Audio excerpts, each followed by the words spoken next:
निकल कर आ रही है। ईरान कहर बनकर टूट रहा है। कतर में अमेरिकी एयरबेस पर 92 बैलिस्टिक मिसाइल से बड़ा हमला किया है। 17 ड्रोन बरसा दिए हैं। मेरे साथ इजराइल और अमेरिका का चेकमेट पलट दिया।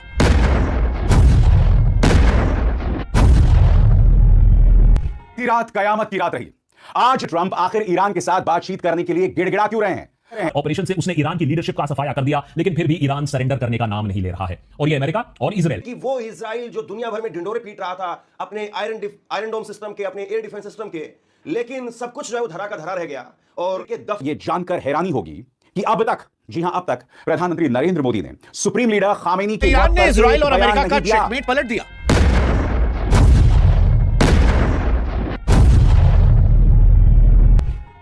इजराइल अमेरिका वर्सेस ईरान का युद्ध कभी भी बराबरी का युद्ध नहीं था।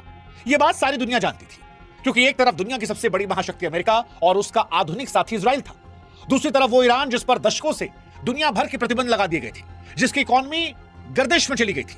ऊपर से ईरान के सर्वोच्च नेता अली खामनोई और उनके टॉप कमांडर्स की मौत की जब खबरें आई तो पहली बार यह लगा कि शायद ईरान पूरी तरह खत्म हो गया है। पश्चिमी मीडिया चिल्ला चिल्ला कर कह रही थी कि यह तो चेकमेट था, एक दांव में सब कुछ खत्म हो गया। लेकिन अब युद्ध के मैदान से जो खबरें आ रही हैं वो ये इशारा करती हैं कि ईरान अभी हारा नहीं है, क्योंकि आसमान से अमेरिका के आधुनिक लड़ाकू जहाज भी आग का गोला बनकर गिर रहे हैं। खबर तो यहां तक आई कि इजरायली प्रधानमंत्री नेतन्याहू के दफ्तर पर भी हमला किया गया है। खाड़ी के देश जो कल तक अमेरिका का खुलकर साथ दे रहे थे, उनके आसमान में भी बम बरस रहे हैं। और यहीं से सवाल उठता है कि क्या ईरान को अमेरिका इजराइल ने अंडर एस्टिमेट कर दिया? क्या उससे बहुत कम आका? क्योंकि ईरान अब ये कह रहा है कि हमारे पास इतने हथियार हैं कि अगर रोज 100-200 बम ठोकेंगे तो भी अगले 10-15 सालों तक हम इस युद्ध को जारी रख सकते हैं। फिलहाल दुनिया जो है एक खतरनाक मोड़ पर है। सवाल लेकिन इन सब के बीच में यही है कि क्या ईरान ने अपनी बर्बादी को सबसे बड़ा हथियार बनाया है? क्या ईरानी जो अमेरिका की तरफ झुकते नजर आ रहे थे, वो अब खामनोई की मौत के बाद अपनी फौज के साथ खड़े हो गए हैं? और दुनिया भर में जो खामनोई की मौत के बाद आवाजें बुलंद हुई हैं, उसने ईरान की फौज को यह हिम्मत दी है कि अब अंतिम युद्ध सही तो अंतिम ही।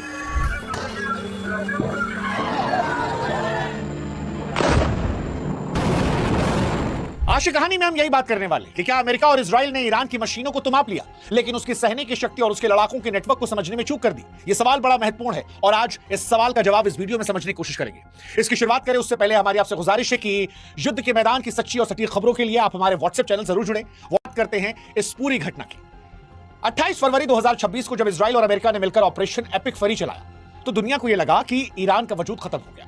उस वक्त खबर आई कि खामनोई और उनके टॉप कमांडर्स जो एक ही बिल्डिंग में थे, उन्हें ईरान ने एक झटके में मार दिया। सारी दुनिया हैरान थी। पश्चिमी रणनीतिकारों ने तो खुलकर माना कि ईरान का चैप्टर फाइनली पूरा क्लोज हो गया। अब लड़ने वाला कोई बचा ही नहीं, ना टॉप लीडरशिप, ना नंबर 2, नंबर 3, नंबर 4, नंबर 5, सब खत्म हो गए। उनका यह आकलन था कि अब तो ईरान की रिवॉल्यूशनरी फोर्स जो है वो सरेंडर कर देगी। डोनाल्ड ट्रंप के बयान भी आ रहे थे कि ईरान की फौज लड़ना नहीं चाहती, रिवॉल्यूशनरी गार्ड लड़े मत, वो सरेंडर कर दे, हम उनकी सरकार को बदलेंगे, ऑल इज वेल कर देंगे। इजराइल की तरफ से भी तमाम वीडियोस निकलकर सामने आ रहे थे और इजराइल अमेरिका ये मानकर बैठे थे कि ईरान अब ताश के पत्तों की तरह ढह जाएगा।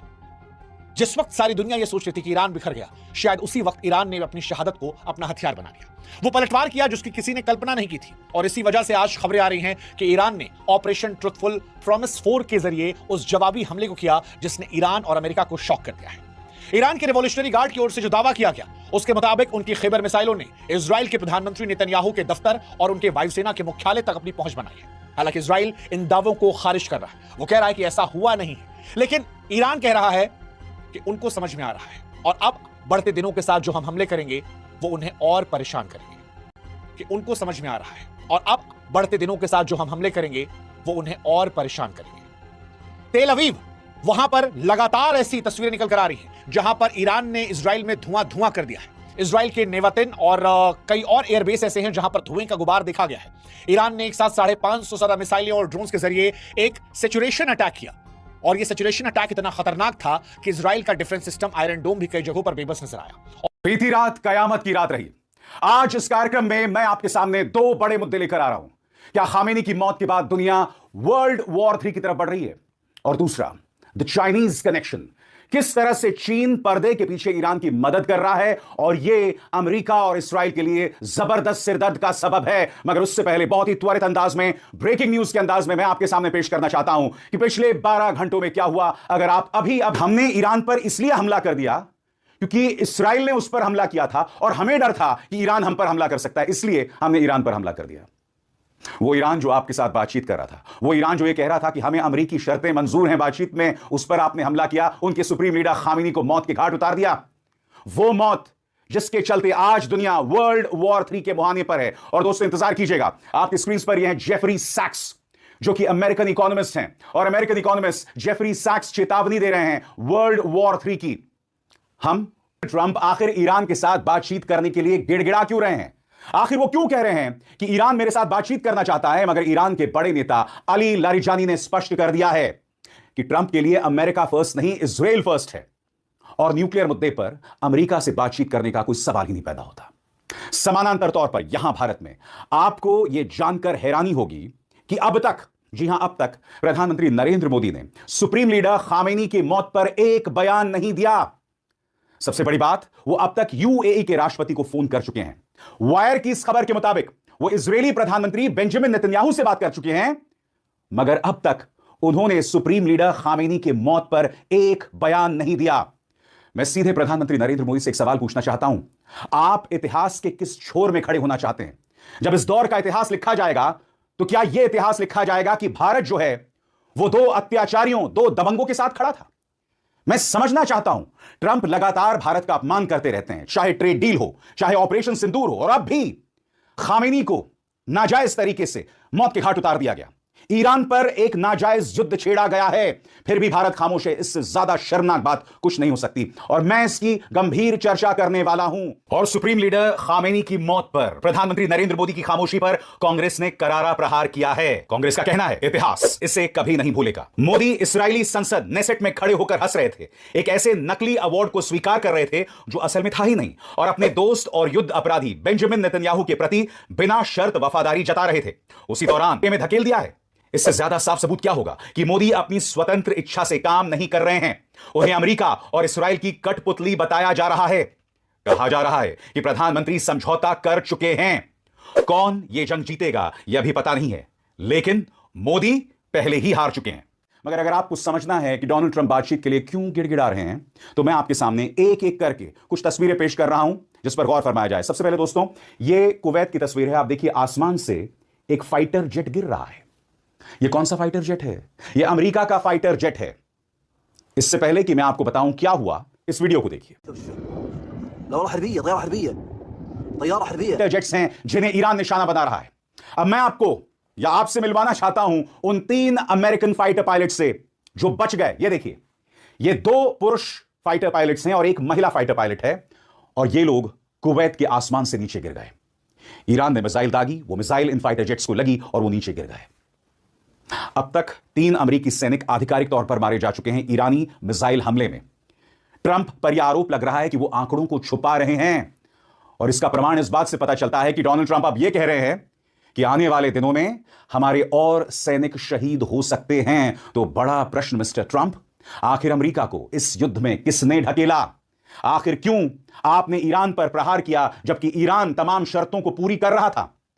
आज विदेश मंत्री अब्बास अराक्ची कह रहे हैं कि हम जंग नहीं लड़ना चाहते थे, हम हमले नहीं कर रहे हैं। आप जंग हमारे दरवाजे पर लेकर आए, आपने हमारे सुप्रीम लीडर को मौत के घाट उतार दिया। इसके बाद आप हमसे क्या उम्मीद कर रहे हैं? सुनिए, डोनाल्ड ट्रंप, वो डरा हुआ डोनाल्ड ट्रंप जिनके दाएं हाथ को नहीं पता कि उनका बायां हाथ क्या कह रहा है, इस व्यक्ति को कोई अंदाजा नहीं है।